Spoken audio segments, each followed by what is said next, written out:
In the 4th century BC, a Greek storyteller named Herodotus set out to answer a simple question: why do civilizations inevitably clash with one another? To find out, he traveled across Egypt, Persia, and India, interviewing priests, soldiers, and kings. What he documented was a world of sharp contradictions.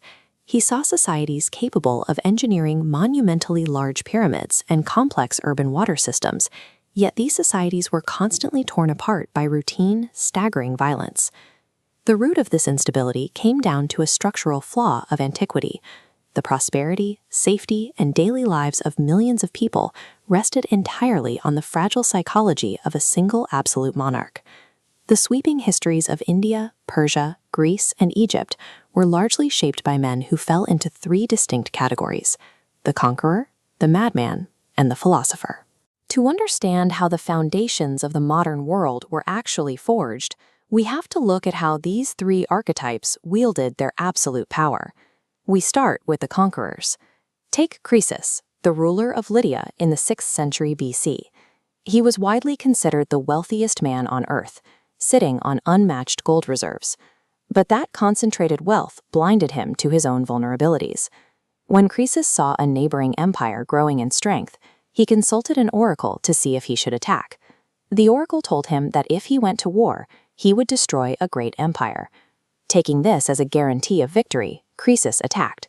He lost. The great empire he destroyed was his own. The man who defeated him was Cyrus the Great.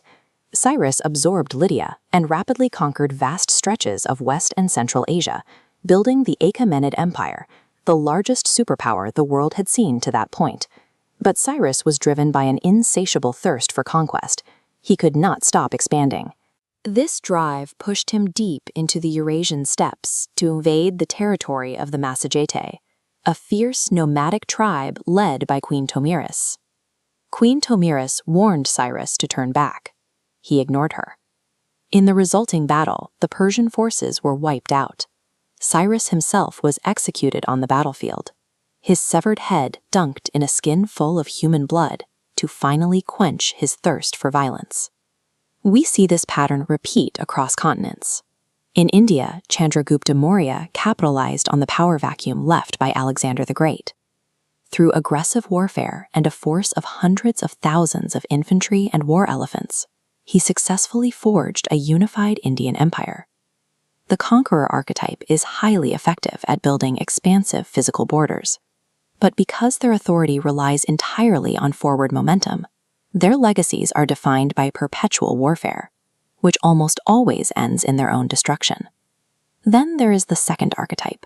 When a conqueror dies, his absolute power is usually inherited by a son who never had to earn it. This brings us to Cambyses II, son of Cyrus, who successfully expanded the Persian Empire into Egypt. Absolute power isolates a ruler. For Cambyses, that isolation quickly fractured his mind. Convinced his new Egyptian subjects were mocking him, he publicly ridiculed their religion and drove a sword into the thigh of their sacred Apis bull. Paranoia took over, fusion to successfully usurp his empire. Rushing back to reclaim his throne, Cambyses suffered an accidental, self-inflicted sword wound as he mounted his horse. The blade stuck him in the exact spot on his thigh where he wounded the Egyptian god. He died of an infection days later. Unchecked power acts as a psychological poison. A ruler detached from reality can dismantle an empire from the inside out, long before an enemy army ever draws a weapon. The rarest archetype in antiquity is the monarch who achieves absolute power and then deliberately puts the sword down. In the 3rd century BC, the Indian ruler Ashoka the Great did exactly that. Early in his reign, Ashoka operated like a standard conqueror. He waged a sweeping military campaign against the state of Kalinga, resulting in the deaths of nearly 250,000 people. Walking the battlefield, the scale of the carnage broke him. Ashoka made a choice rarely seen in the ancient world. He renounced warfare, legally embraced nonviolence, and dedicated his life to Buddhist philosophy. This pivot rewrote the layout of his empire. State resources were redirected. Ashoka ordered the construction of hospitals, dug wells for the common people, planted shade trees along travel routes, and funded intricate art instead of military fortresses. This approach to governance laid the cultural groundwork for the later Gupta Empire. The Guptas prioritized internal stability and scientific inquiry over constant border expansion, resulting in centuries of prosperity.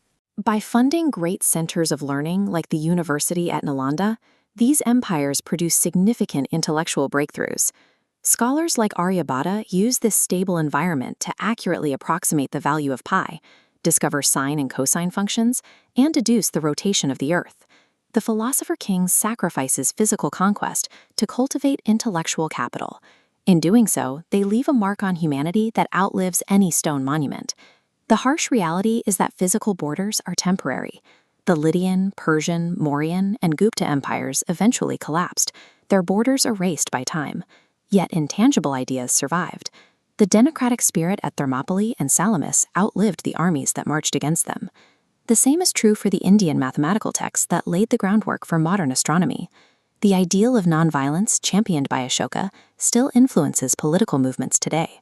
And the practice of recording human events, pioneered by Herodotus, became the foundation of history itself. The absolute power of ancient kings was temporary and often self-destructive, but the stories, sciences, and philosophies they left behind are still studied, practiced, and expanded upon today.